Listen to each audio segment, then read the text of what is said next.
Hey guys, how's it going? Been a while since I made a video. I just haven't really had much content, being that it's winter here in Minnesota now, so not much going on. But I did want to do a quick update on some of the things over the last few months that I haven't made a video. So first thing, I made some progress on the motor that I'm working on that I'm going to put in the Legacy.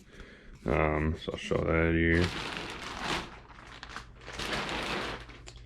If you watched my video where I kind of went over my Legacy and what I have done to that, I covered kind of what I was doing with this, and I think then it was just a short block, but now I have clearly got the short block all assembled, heads are on, and it's pretty close to a complete long block.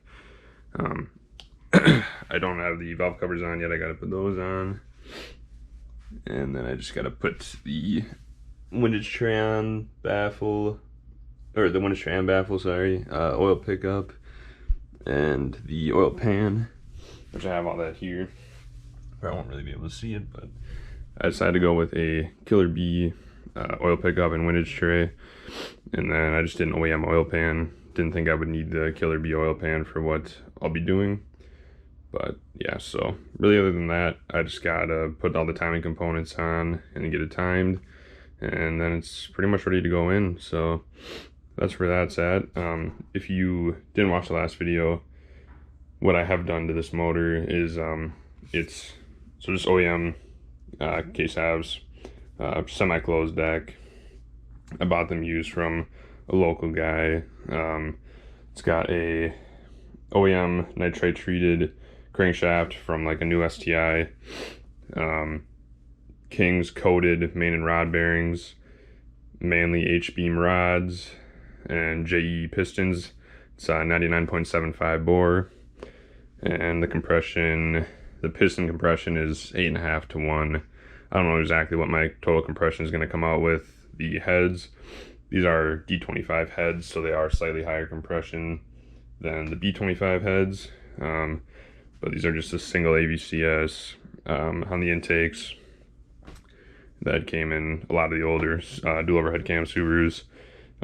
As for the heads, I actually just decided to go completely stock. I picked up these case halves from another local guy, or case halves, sorry, these heads from another local guy, and just did an OEM rebuild on them. Just all new everything from the seals to the springs, valves, retainers, everything. Cams are just OEM.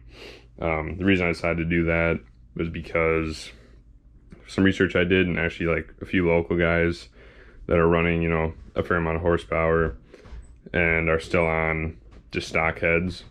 And for what power I'm going to be making, stock heads will be plenty. So I decided to take that route, and we'll see how it does, but should be good. So yeah, that's where I'm at with this. And as you can see probably from the title of this video, I did pick up a new car. There's going to be a new project that I'll be showing on the channel, and I wanted to go over that real quick, so we'll cut outside and I'll show that. Alright guys, walking out to my new car here. There it is. It's a 1989 Mustang GT Foxbody. Just went to South Dakota on Saturday, about 5 days ago, to pick this thing up. Just trailered it back because it is, the guy I bought it from said that he drained the oil and it started running weird. He drained the oil and there was some metal in the oil, so he's pretty sure the motor's bad. He's not sure what exactly is wrong with it, but I wasn't too concerned about that because I'm planning to do a swap on it anyway at some point. So I'm not too worried if the motor in it right now is not the greatest. But yeah, I'm super happy with it. I got a really good deal on it. On the outside here, the paint's in okay shape. Needs a little work, like you can see on the roof line here, it's cracking a bit. Not a big deal. It does have these really nice wheels on it. The wheels are also, the paint's chipping away a bit, but I really do like these wheels. Probably gonna run those until I eventually want to get something else, but overall though, it's a pretty clean car. The frame is solid. The frame is like completely clean. No rust. It's actually undercoated, I believe. So that's really nice. Show the inside here. So the inside is a little bit rough, kind of dirty, which is pretty typical of these, especially, you know, an older vehicle. One thing that's interesting, the seat is, it's hard to tell probably on video, but this driver's seat's a little bit crooked.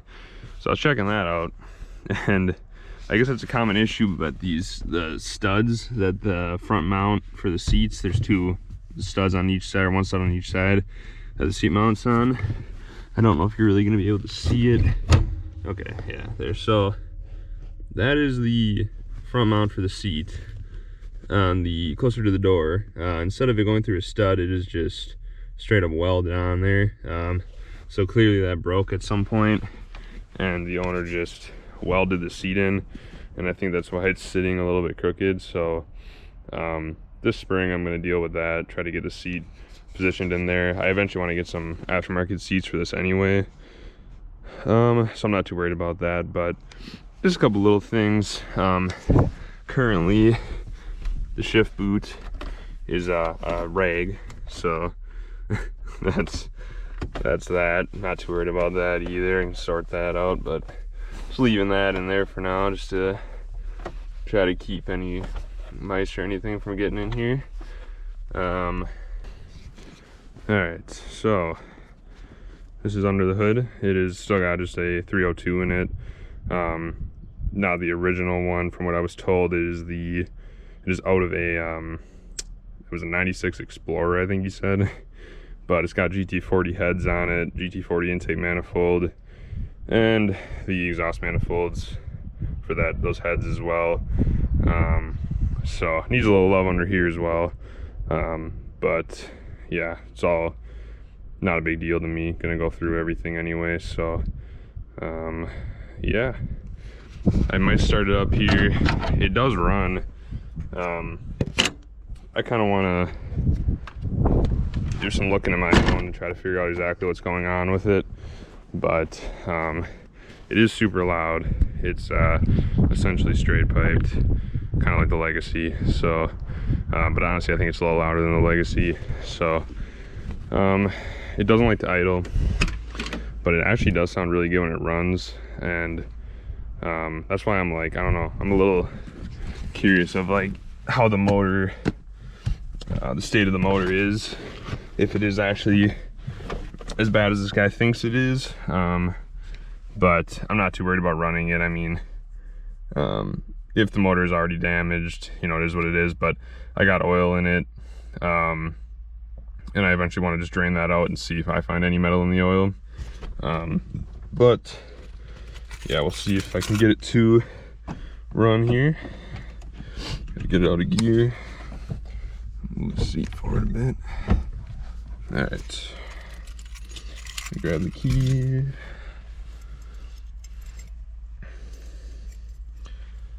All right, oops, wrong key.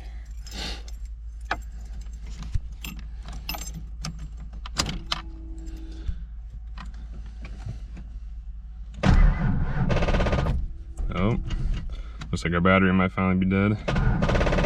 Yep, all right. Looks like I'm not starting it. That's all right.